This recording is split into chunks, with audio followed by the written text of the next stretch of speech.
invitarle al libro de Romanos, capítulo 12, versículos 4 y 5. Organizando un poco mis cajas de libros, que tengo todos mis libros en casa todavía, no he podido ir a la biblioteca. Me encontré esta Biblia súper grande. Tiene buena letra. Aquí la voy a dejar en el púlpito. No me muevan esta Biblia del púlpito. Y ahora adaptarme a usarla. Por eso quiero un púlpito más ancho. Ya me lo están haciendo. Romanos 12, del 4 al 5, y dígame cuando lo tenga. Amén. Dice ahí, siga con la vista, por favor. Perdónenme si me notan un poco, me está dando fiebre otra vez y ando con la garganta un poco tomada. ¿Están todos conmigo? Porque de la manera que en un cuerpo tenemos muchos miembros, pero no todos los miembros tienen la misma función. Así nosotros, siendo muchos, somos un cuerpo en Cristo, y todos miembros los unos de los otros. Vamos a orar. Señor, háblanos y ministranos en esta mañana por medio de tu palabra, y permite que cada uno de nosotros pueda ser edificado y tocado por tu gracia. En el nombre de Jesús, úngenos con poder de lo alto para ministrar. En Jesús, amén. Amados hermanos, seguimos hablando sobre nuestros distintivos como cristianos bautistas. Hemos visto que uno de nuestros principios es que la Biblia es la única regla de fe, de práctica y conducta. También hemos visto que para nosotros algo que nos distingue como bautistas es que creemos que la cena y el bautismo son símbolos, que el uno representa la sepultura del viejo hombre y resurrección, y que no salva, pero es necesario hacerlo, y el otro, la cena, es un acto conmemorativo que nos recuerda la muerte y resurrección de Cristo. Hoy vamos a estar hablando acerca de la membresía de la iglesia, porque también en esto nosotros tenemos nuestras peculiaridades. En lo tocante a la membresía, los bautistas tenemos nuestros propios distintivos. Antes de ver los distintivos, la creencia que tenemos, que sostenemos, es importante compartir lo que otros creen y que es distinto a nosotros. Otros creen, otras iglesias admiten gente no regenerada en su membresía. Estos son por lo general las iglesias nacionales o iglesias pactuales, o que ven el bautismo como un sacramento señal de pacto. Por ejemplo, son estas iglesias donde están unidas la iglesia y el Estado, o donde aspiran a una unidad entre iglesia y Estado, y dividen las ciudades por parroquias o por comunidades, como también se le llama. En este caso tenemos, por ejemplo, las iglesias católicas, las iglesias anglicanas, las luteranas, las metodistas, que son iglesias que, como bautizan niños, creen que desde entonces toda persona nacional metida dentro de la región del Estado y por ende de la iglesia, per se pertenece a la iglesia. Pero nosotros rechazamos esto y luego vamos a ver por qué. Están también los que admiten a gente no bautizada en su membresía, porque no le dan ningún valor al bautismo. Y gente no bautizada bíblicamente. Por ejemplo, hay iglesias evangélicas y algunas bautistas, incluso, que si esta persona fue bautizada por aspersión, te recibo en la membresía. O si fue bautizada por la fusión, te recibo en la membresía. Pero si nosotros no reconocemos como válido este bautismo, nosotros no podemos recibir a tales personas en la membresía de la iglesia. La membresía, uno de los requisitos y condiciones que está en la Biblia es que la persona sea creyente en Jesucristo y que sea bautizado y bautizado bíblicamente. O sea, por una fe personal en Jesús, sumergido en el nombre del Padre, del Hijo y del Espíritu Santo, con plena conciencia de lo que está haciendo. Solamente así. Otros tienen la admisión o retención de gente de mal testimonio y cuyo estilo de vida es una vergüenza para el Evangelio de Jesucristo. O sea, son estas iglesias libres donde la disciplina no cuenta, la moral no cuenta, y donde lo importante es estar aquí. No importa cómo vive cada quien, no importa el estilo de vida que lleve cada quien. La función del pastor es predicar y punto, y el que quiera aplicar lo que lo aplica, el que quiera vivir de esa manera que viva, y el que no, a la buena de Dios. Estamos en contra de eso también, porque la Biblia habla de una iglesia santa, pura, sin mancha. Y luego vamos a hablar del pacto de la iglesia, que es lo que rige la disciplina. Y cuando nosotros vamos a la Biblia, lo que encontramos es que el Señor espera recibir una iglesia santa, pura y sin mancha, apartada del pecado. ¿Ven? Otros ni siquiera creen en la existencia de membresía de la iglesia. Y esto es muy común hoy en día. Yo pertenezco al cuerpo universal de Cristo. Mire, no existe tal cosa como un cuerpo universal de Cristo. Eso no existe en la tierra, porque toda iglesia en la tierra es una congregación local. Es la asamblea de los creyentes bautizados, congregados en un lugar particular para ejecutar la misión de Dios, que lleva orden, lleva disciplina. Por eso Dios estableció bautismo, cena, disciplina, ancianos, apóstoles, profetas y ministros para guiar, gobernar, dirigir y poner orden en la iglesia de Dios. Quien no quiere andar dentro de una comunidad particular de fe, siguiendo los lineamientos establecidos en la palabra, en realidad es alguien que no quiere vivir bajo disciplina, que no quiere vivir bajo autoridad. Y cuando hablamos de disciplina, no lo asocie con regaño, No, disciplina es todo lo que es de buen orden, todo lo que es de buen orden. Entonces, definitivamente tenemos nuestros distintivos como cristianos bíblicos y de denominación bautista, vamos a decir así.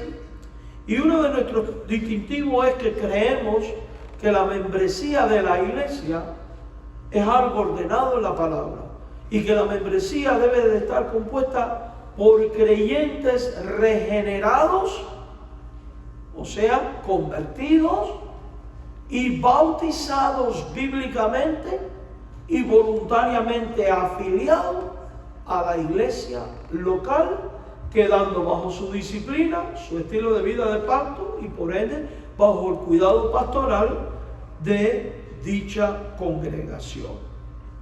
Por eso rechazamos la admisión de personas no creyentes, de personas no bautizadas o de personas desordenadas en la membresía de la iglesia. El principio de tener una membresía en la iglesia es una verdad definida en la Escritura. Y algunos pueden decir, bueno, en la Biblia nunca se habla de miembros de la iglesia o de listas de miembros de la iglesia. Y yo te pregunto, ¿estás seguro? Recuerde que los hombres, por una cuestión de sistematizar las enseñanzas, tenemos que ponerle calificativos a las cosas. Por ejemplo, en la Biblia no aparece la palabra Trinidad, pero usamos esta palabra porque define una verdad bíblica. Exactamente igual pasa con la membresía. Define, es una palabra que define una verdad bíblica.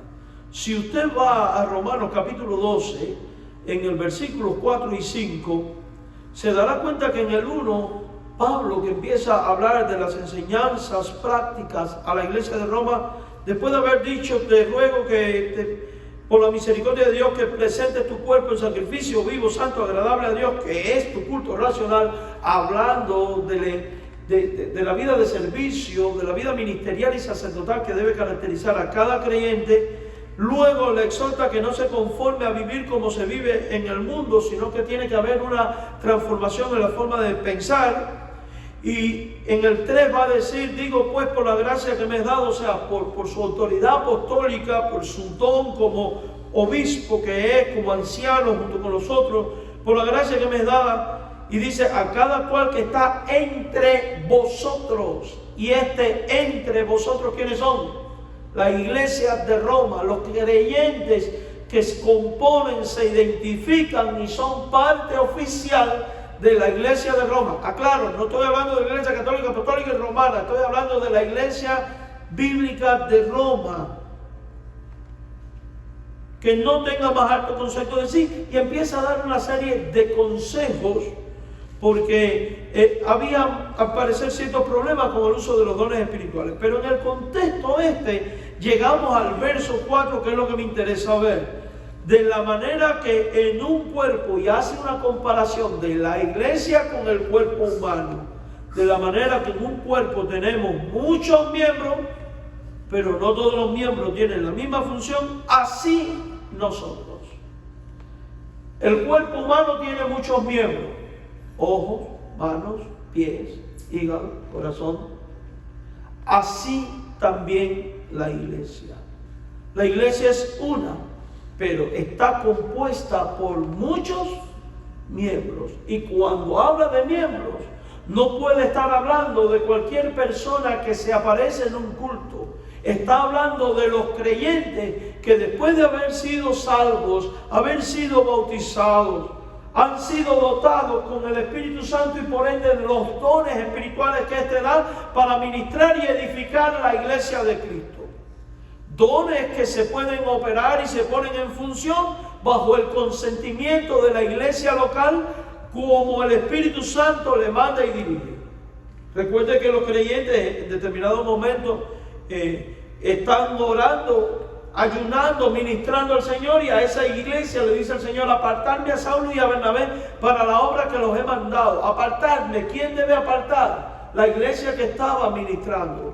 ¿A quién? A alguien reconocido como anciano, como pastor. ¿Para qué? Para enviarlo. Eso es una estructura organizativa que exige una relación personal entre Dios y este cuerpo, en una disciplina, en un orden, en un pacto de convivencia.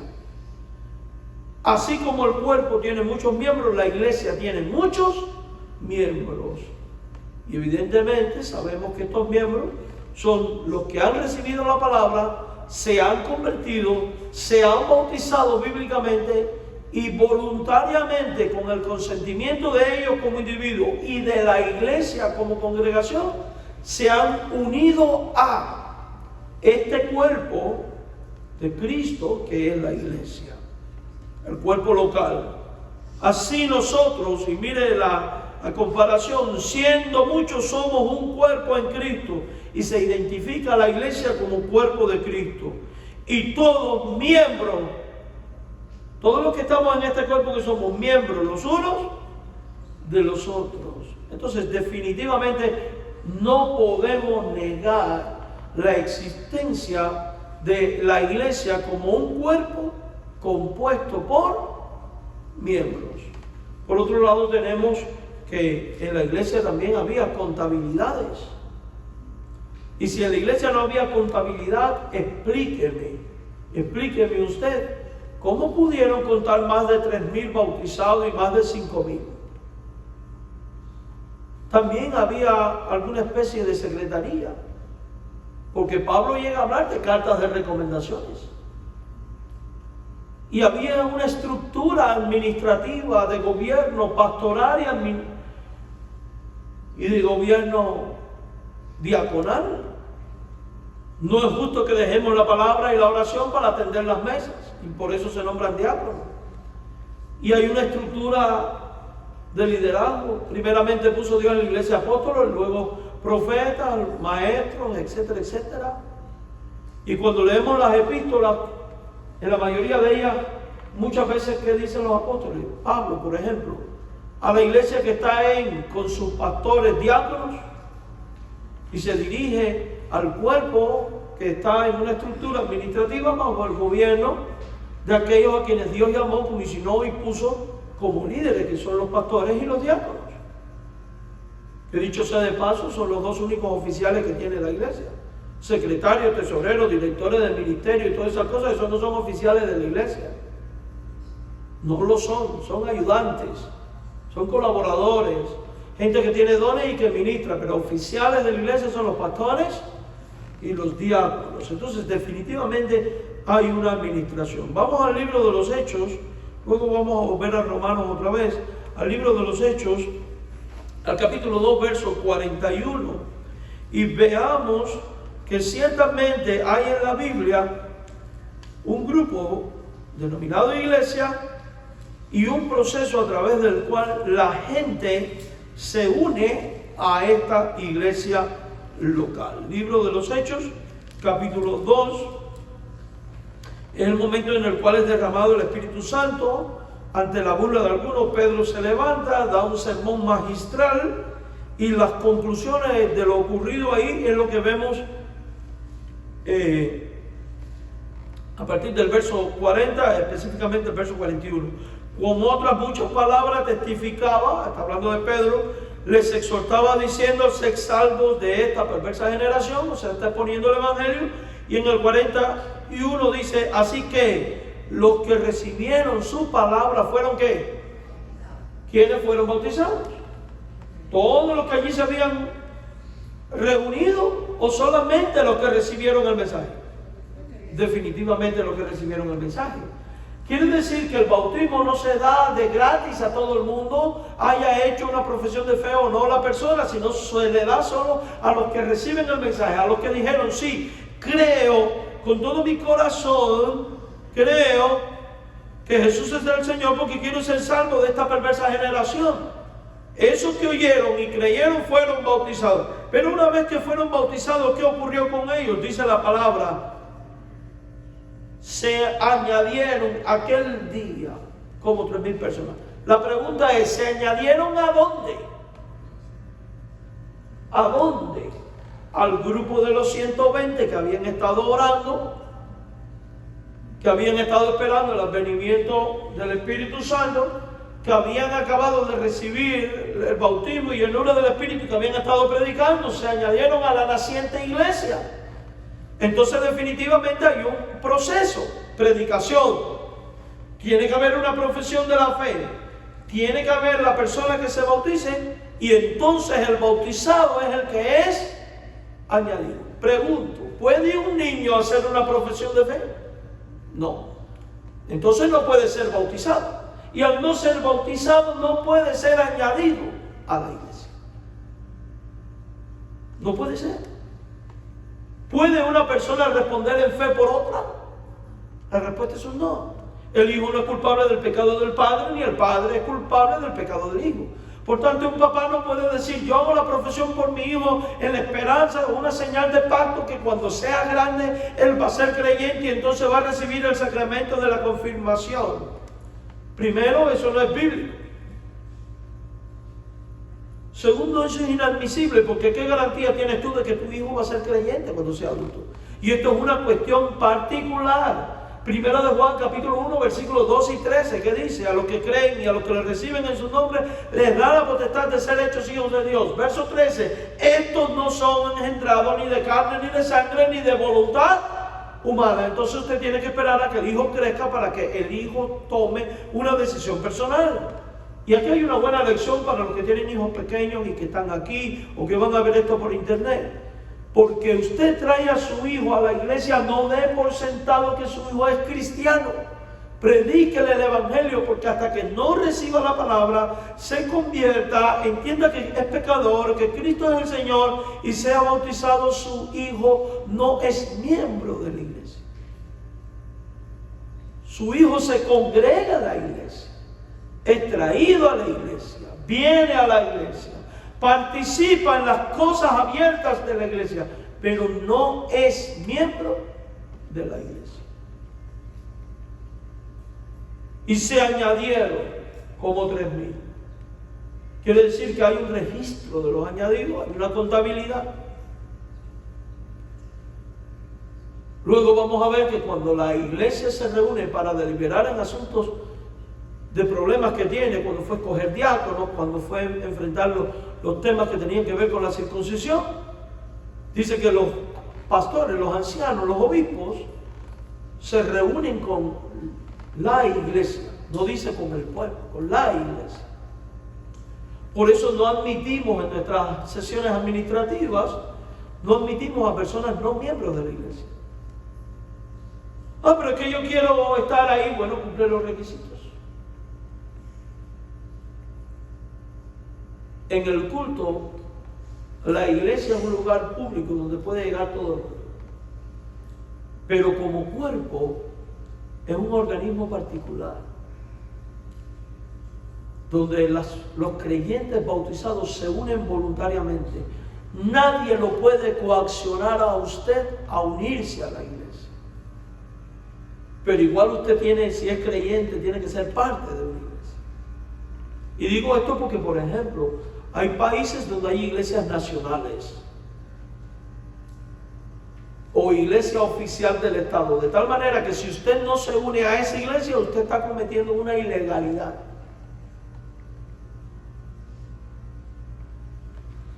O usted no es valorado de la misma manera. Esto casi ha desaparecido en ese extremismo. Pero, por ejemplo, en los tiempos de la Reforma Protestante, en la Suiza de Juan Calvino, si tú no eras calvinista, te podían ahorcar los calvinistas. Y yo soy calvinista en términos de doctrina de salvación.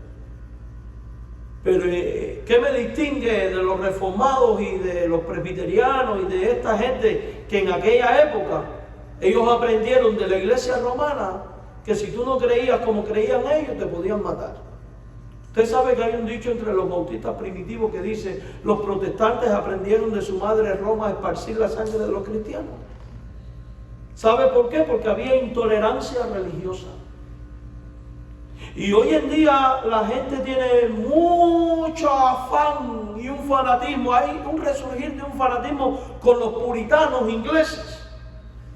Y déjeme decirle algo: si usted que está aquí hoy se hubiera congregado en los Estados Unidos del siglo XVII por allá, y se hubiera aparecido en los estados puritanos diciendo soy bautista, te hubieran puesto una multa, te hubieran puesto en un cepo, te hubieran azotado, te hubieran botado de la ciudad, te hubieran despojado de tus bienes y quizás te hubieran matado, porque a muchos los ahogaron en los ríos por ser bautistas. Ahí fue donde, y ya desde Inglaterra venía, que los bautistas empezamos a abogar que tenía que haber una separación entre la iglesia y el Estado. ¿Por qué? Porque en Inglaterra la iglesia oficial, que hasta el día de hoy sigue siendo así, era la anglicana. Si tú no eras anglicano, tú estabas fuera de y eras traidor de la patria. Te ibas a Alemania y si no eras luterano, tú eras traidor de la patria, estás fuera de. Te ibas a España y si no eras católico, estabas fuera de. No había libertad de culto, no había libertad de conciencia. Y más que persecución por el bautismo, por lo que más sufrimos los bautistas fue por la libertad de conciencia, la separación de la iglesia y el Estado, y por promover precisamente la libertad de culto. Somos los campeones en esto. Tenemos nuestra identidad y nuestro credo y lo que creemos a la luz de la Escritura, pero entendemos que no tenemos el derecho de imponerle la fe a nadie, y muchísimo menos por la fuerza. Que cada ser es un ser racional, pensante, el que le va a dar cuentas a Dios.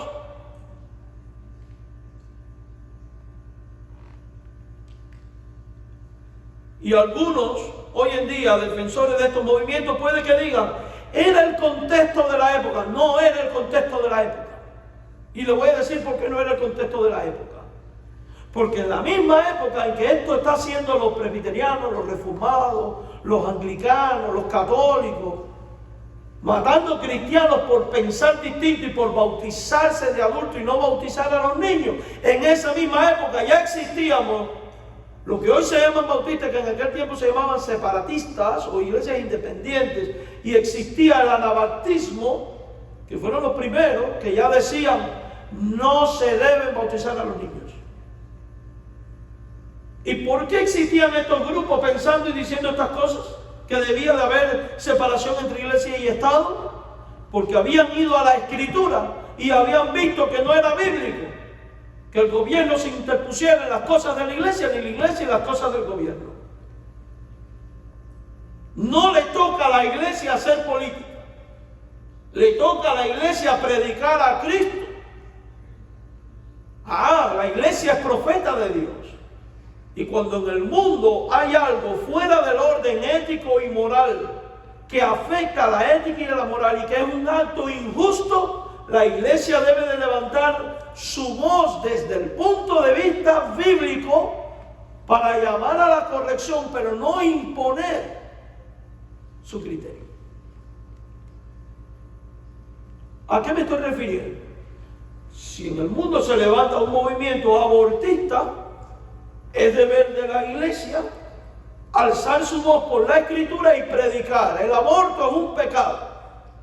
Por esto. Si se levanta un movimiento a favor del matrimonio igualitario, la iglesia lo único que puede hacer es predicar. Eso es un pecado.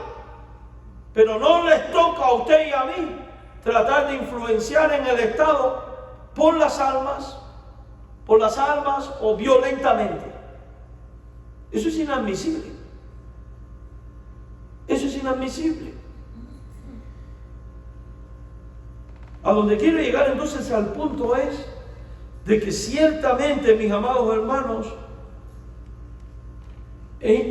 por eso rechazamos este tipo de membresías nacionales. Ustedes no han visto las estadísticas de los católicos. Igual pasa con los anglicanos, luteranos y esta gente. Porque como son regionales, son parroquiales, mi parroquia tiene 20,000 almas. Y tú dices, ¿de dónde esta iglesia tiene 20,000 personas? Yo les voy a decir que es lo que pasa. Que como ellos cuentan a todo el mundo como parte de la parroquia, la estadística que tiene el censo es la que tienen ellos. Vaya a la misa para que usted vea 4 gatos. Igual pasa con la luterana, la anglicana. ¿Por qué nosotros como bautistas podemos decir, no, nuestra denominación tiene, no sé cuánto tiene ahora, como 14 millones, 15? ¿Cuánto, Julio? ¿Tú quieres bueno en eso? 13 millones de bautistas, solo los del sur. ¿Por qué podemos decir, feliz cumpleaños, Julio, que fue ayer tu cumpleaños? ¿Por qué podemos decir 13 millones? No porque es un número que se inventó, es porque hemos bautizado a 13 millones de personas, son adultas, y ahí están. Pero que son 13 millones, con tantos millones que tiene, bueno, más que la católica, que por lo menos nosotros tenemos números reales, aunque hay iglesias que inventan también. A donde quiero llegar entonces, mis amados hermanos, que definitivamente, sí hay membresía. Se les reconoce a los creyentes en Efesios 2:19 como miembros de la familia de Dios. Miembros de Él. Del otro que quiero hablar es de la membresía. Entonces, si creemos que la persona debe ser creyente y bautizada, entonces, ¿cuál es el principio? Que tenemos creemos en una membresía regenerada. Pastor, pero yo conozco cada miembro de la iglesia que son más bien lo contrario, son degenerados. Bueno, hermano, uno no es quien para juzgar la conversión de cada quien, pero Dios sabe todo eso. Pero en cuanto esté de nuestra parte, uno tiene que poner todos los filtros necesarios. Porque si alguien dice yo creo y se bautiza y hace todo, pero al final no es nada, eso es un problema de ese individuo con Dios. Lo otro que quiero hablar es de la membresía de una iglesia bíblica, es basada en una relación de pacto, algo casi desaparecido de los bautistas, y que aquí lo vamos a cumplir, lo vamos a mantener, al menos mientras yo sea el pastor y si Cristo no viene antes. La relación de pacto. ¿Qué es el pacto de la iglesia? Es ese compromiso y acuerdo que define nuestra fe, nuestra ética y nuestro estilo de vida. Pastor, pero en la Biblia no hay cosas como esas. En la Biblia sí viene orden, disciplina, y la iglesia administrando y viviendo y definiendo cómo vive como comunidad. Os ruego por la misericordia de Dios que presentéis vuestro cuerpo eso es parte de algo que define cómo debemos vivir. No te conformes a este siglo, esto está definiendo cómo debes vivir. Procura presentarte a Dios aprobado como obrero que usa bien la palabra de Dios. Eso define cómo se debe de vivir. Cuídate de la lengua, porque es un pequeño miembro que inflama la creación. No andes en chismorreo, eso define cómo debes de vivir. Cada uno dé como propuso en su corazón, no con tristeza ni por necesidad, porque Dios ama al dador alegre. Define cómo debemos vivir y los principios de cómo sostener la obra.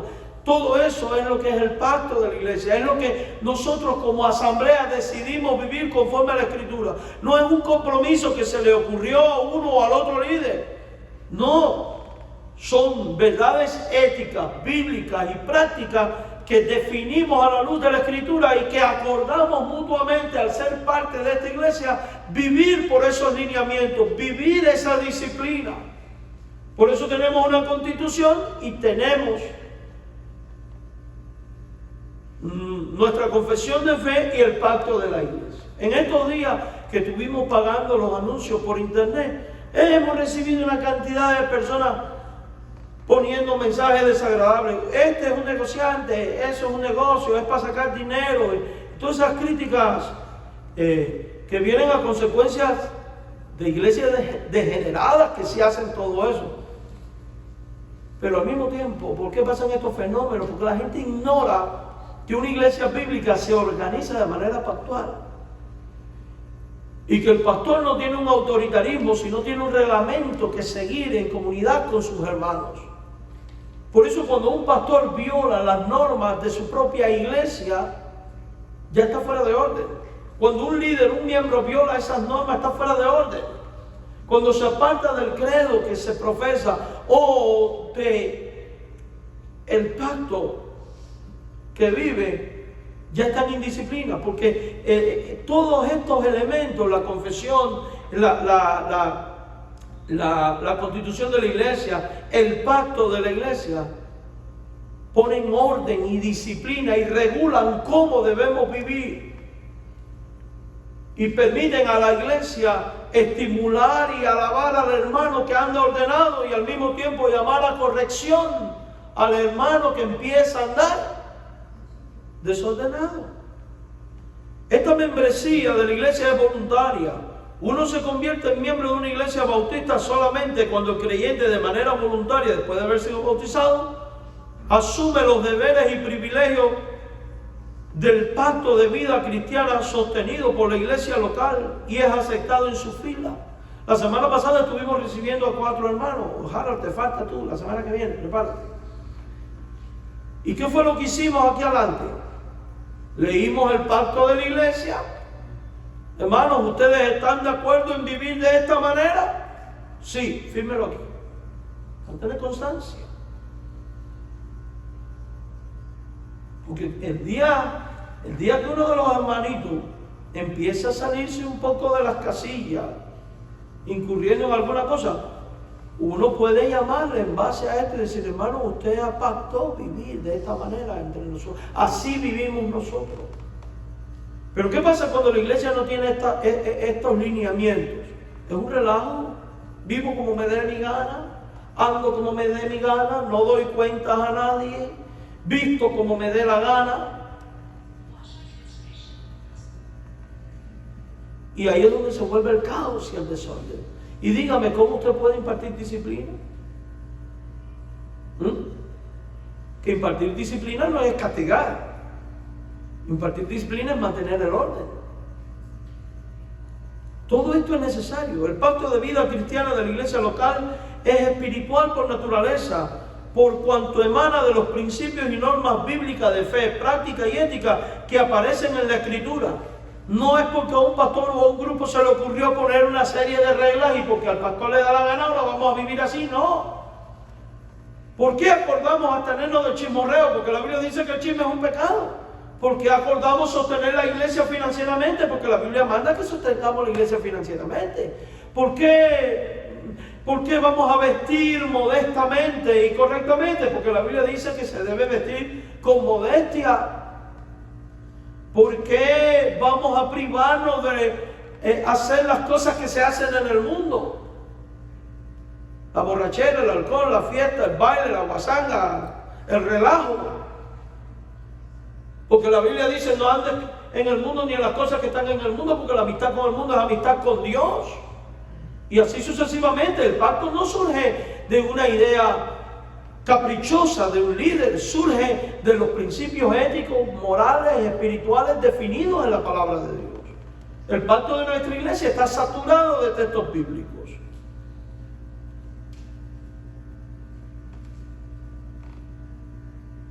Solo debe de ser aceptado de los creyentes. En la Biblia a los creyentes se le llaman los santos. No voy a buscar todos los textos porque no hay tiempo para eso.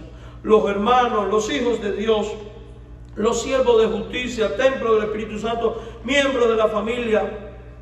Además de ello, la membresía de la iglesia y el cumplimiento del pacto de esta demanda pureza. Demanda pureza. La iglesia tiene que ser pura. Dios no demanda cantidades.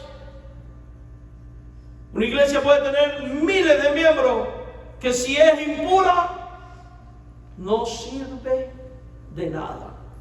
Puede tener 4 gatos. ¿Entienden la frase 4 gatos? 4 miembros. Gatos son miembros.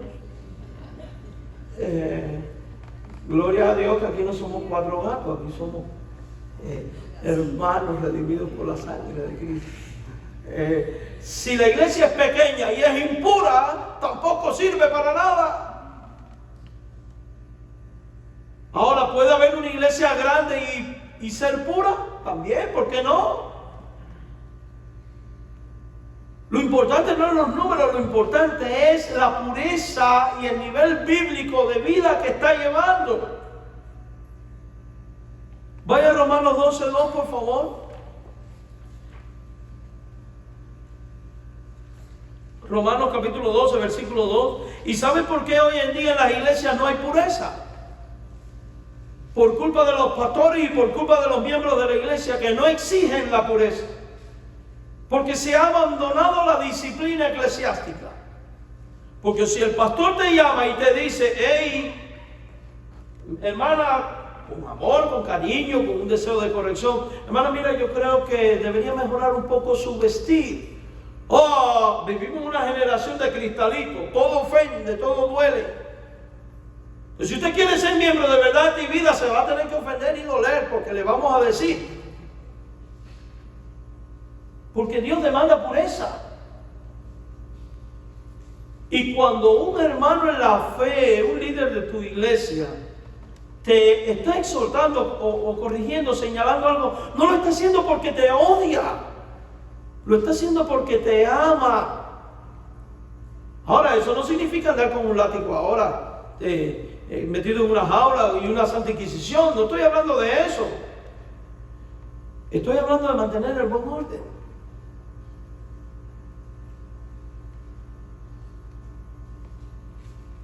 Pero pastor, si ponemos estas normas, nunca vamos a crecer.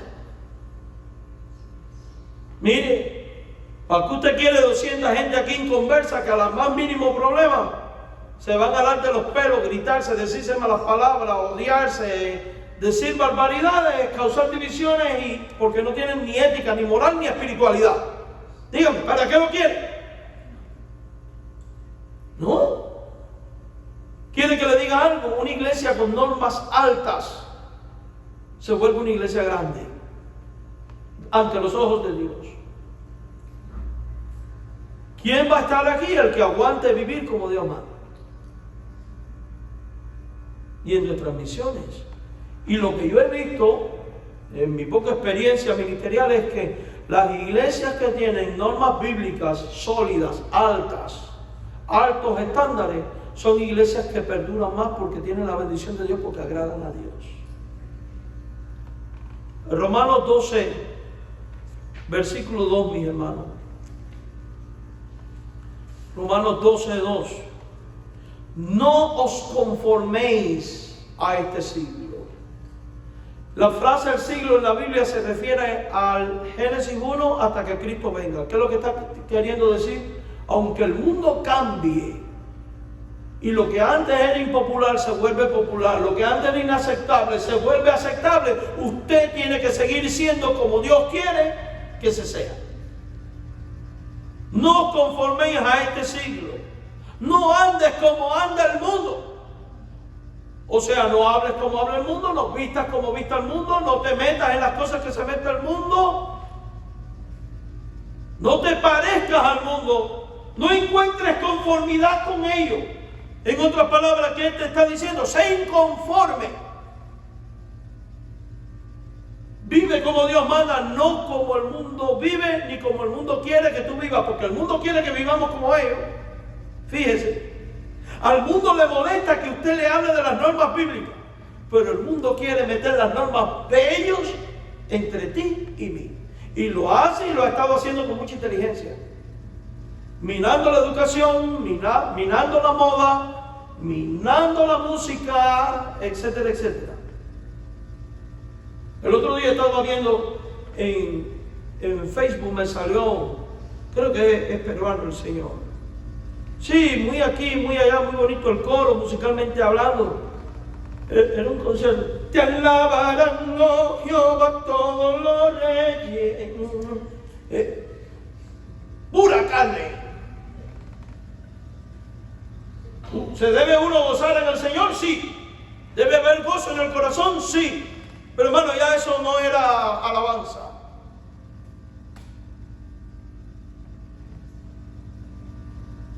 Y la música para Dios tiene que ser santa, apartada, no para entretener. Porque la iglesia no es un espectáculo ni es un teatro.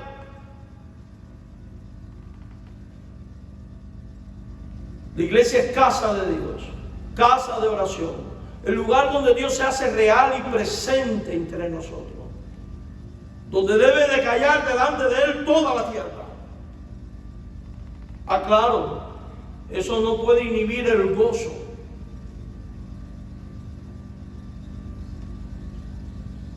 Pero hay cosas y cosas. Hay cosas y cosas. El creyente debe de tener un estilo de vida cristiano conforme a las normas bíblicas. Vaya conmigo ahora a Efesios 4, versículos 22 al 24. Efesios 4, 22 al 24.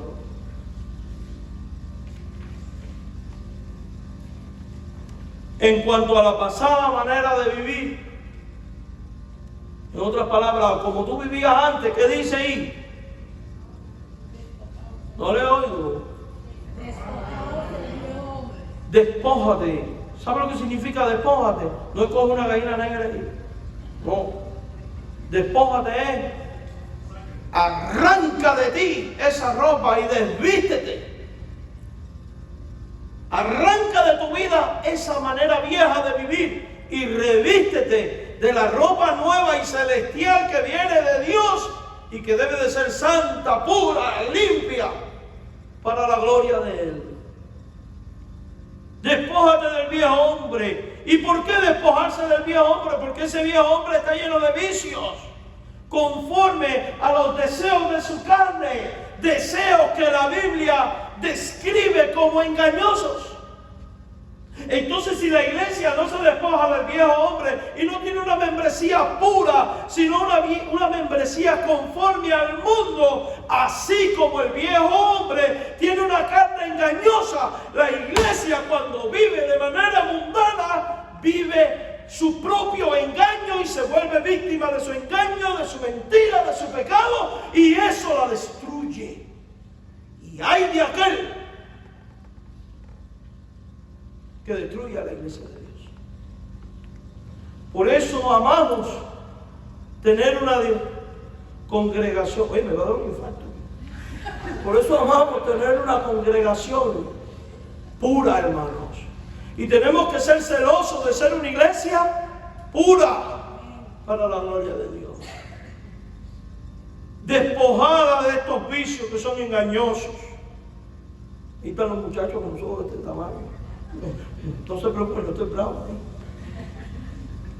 Mire, verso 23.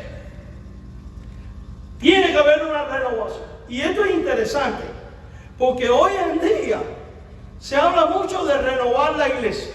Renovar la iglesia. Pero lo triste es que es una renovación para parecerse más al mundo. Es una renovación para parecerse más al mundo. Es una renovación de abandono de las cosas espirituales, de las cosas santas, de las cosas que agradan a Dios. Y le llaman renovación a plegarse más a lo mundano. Cuando la verdadera renovación que debe experimentar todo cristiano, todo miembro de la iglesia y toda iglesia debe de ser una renovación espiritual que implique el abandono del engaño producido por la carne y sus vicios en tu vida y en mi vida. Eso es lo que dice ahí, verso 23. Renovaos en el espíritu de vuestra mente y vestidos del nuevo hombre. O sea, de la nueva criatura que eres en Cristo, de los frutos del Espíritu, creados según Dios. No dice ahí en el espíritu del mundo, o como vive el mundo, sino en la justicia y en la santidad. ¿La justicia y la qué? Santidad, repítalo, santidad de la verdad. ¿Cuál verdad? Jesucristo. ¿Cuál verdad? La que Él ha revelado en su palabra. Entonces la iglesia debe renovar su mente para quitarse los vicios del mundo y vivir conforme a las normas bíblicas. Esas normas bíblicas es lo que los bautistas llamamos el pacto de la iglesia. Y que es nuestra disciplina. Y que nos debe regir todo el tiempo. El creyente debe tener una ética propia del reino. Vaya al capítulo 5 de Efesios. En unos minutos termino. Del 3 al 11. Ahora vamos a poner bueno. Mira lo que dice aquí. Pero fornicación y toda inmundicia o avaricia. Estas son normas para la iglesia de Cristo, hermano. ¿Qué dice? Ni aún se nombre entre vosotros como conviene. Lo conveniente es que estas cosas no sean parte de la iglesia. Hermano, ¿y qué estamos viendo hoy en día? Iglesias que los miembros fornican como le dan la gana, viven ajuntados. Ustedes los ven que por avaricia hacen maravillas de engaño y estafa. Y las iglesias nada de disciplina. Es que si disciplino se me van a ir y nos van a dar el tiempo y va a bajar la finanza. Y entonces que se larguen. Ya buscaremos cómo sostener la obra, porque la obra Dios siempre se encarga de sostenerla. Punto. ¿Ustedes creen que Dios no tiene poder para mover cielo y tierra a fin de sostener su obra? Claro que lo tiene y lo hará, y lo ha hecho siempre con los fieles y lo va a seguir haciendo hasta la eternidad. Dice que tampoco se debe nombrar entre nosotros palabras deshonestas, ni necedades, ni truhanería. Cada gente hablando cada bobería en las iglesias. Cosas que no convienen, sino antes bien. El lenguaje, lo que nos debe caracterizar, ¿qué cosa es? Las acciones de gracia. Y a mí me alarma hoy en día que muchas veces usted va a visitar a un hermano, tiene un encuentro con un hermano y se habla de cuánta estupidez hay en el mundo, menos de Biblia. Nunca hay un compartir. La Biblia dice esto, mira, aprendí esto. Y lo saludable y provechoso que es hablar de las cosas de Dios, hermano. El otro día yo llamé a David, que tenía un texto ahí que había visto algo. Oye, qué bendición. El pobre estuvo hasta las 2 de la mañana oyéndome, pero casi 4 horas estuvimos, ¿no, David? David habla mucho, ustedes saben. Eso es una bendición, mis hermanos. Porque sabéis esto, verso 5. Ningún fornicario o inmundo o avaro que es idólatra, que tiene herencia en el reino de Cristo. Aunque vengas a la iglesia, te hayas bautizado, si eres todo esto, no tienes herencia. ¿Y sabes por qué no tienes herencia? Porque primero que todo no tienes a Cristo.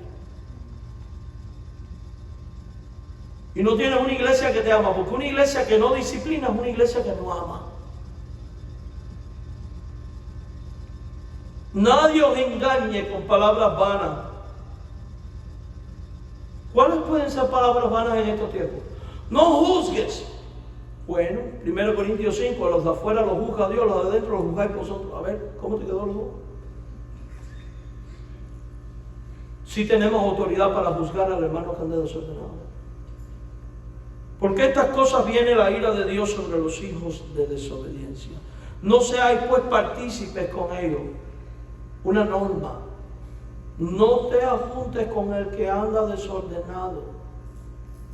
Un poco de levadura, dice el resto de la Biblia, leuda toda la masa. Las malas compañías corrompen las buenas costumbres. Si un hermano anda desordenado, aléjate. Pastor, pero ¿cómo lo voy a ganar? Deja que los pastores trabajen. Es más fácil que te enreden a ti que tú a ellos, créanme. Porque en otro tiempo las razones eran tinieblas, ahora soy luz. Y como ahora eres luz, ¿cómo debe de andar el creyente? Por eso tenemos este pacto, para andar como hijos de luz.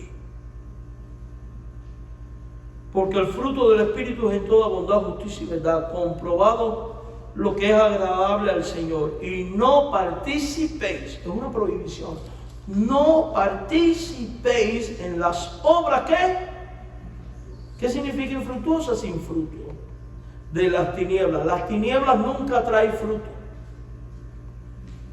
sino más bien reprenderla. ¿Ya ven por qué yo reprendo a cada rato de todo? Reprenderlas.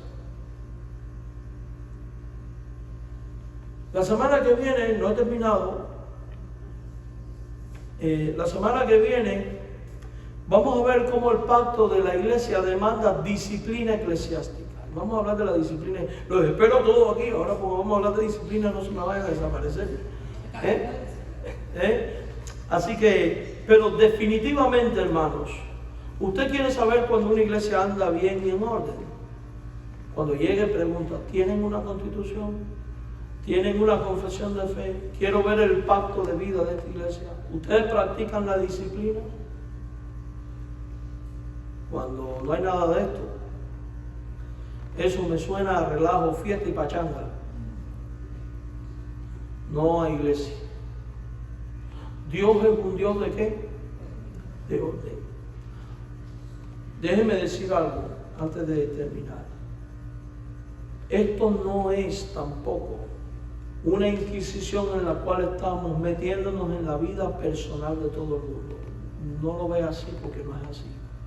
Cuando hablamos de disciplina, disciplina implica, lo voy a explicar la semana que viene, objetos de disciplina. Cuando se predica, se está impartiendo disciplina. Cuando se enseña, se imparte disciplina. Cuando de manera personal se llama a un hermano y se le exhorta, o se le anima, o se le amonesta, o se le señala algo, eso es disciplina. No asocia disciplina con castigo. A veces la disciplina implica ya castigos, pero el castigo no va a ser te voy a azotar. El castigo bíblico, ¿cuál es? La pérdida de la comunión. No puedes participar de la mesa del Señor. La pérdida de los privilegios de un miembro. No puede tener voz ni voto en la iglesia. Y si la indisciplina es en extremo grave, que es una vergüenza para el evangelio pública, es la excomunión total. Aquí no puedes venir más. Aquí tenemos personas que no pueden venir a esta congregación. ¿Por qué? Porque hicieron un daño extremo a la congregación de Dios. Entonces, no vea disciplina como castigo y regaño. No.